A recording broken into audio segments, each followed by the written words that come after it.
আল্লাহ দুনিয়া একটা ঘর বানাবেন, তো কোথায় বানাবেন? পৃথিবীর সবচাইতে সেরা জায়গা মক্কাতুল মুকাররমায় এই ঘরটা বানালেন। পড়েন সুবহানাল্লাহ।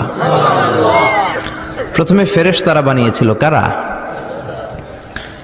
তারপর বানিয়েছে আদম আলাইহিস সালাম, তারপর বানিয়েছে নূহ আলাইহিস সালাম। নূহ আলাইহিস সালামের প্লাবনে গোটা বিশ্ব ধ্বংস হয়ে গিয়েছিল। এই যে পানি, এই পানির অপর নাম যেমনি জীবন, আবার পানির অপর নাম মরণ। যেরকম ঠিক কিনা? গোটা বিশ্বে এমন কোন জায়গা ছিল না, there was not a single territory saved from this drastically flood.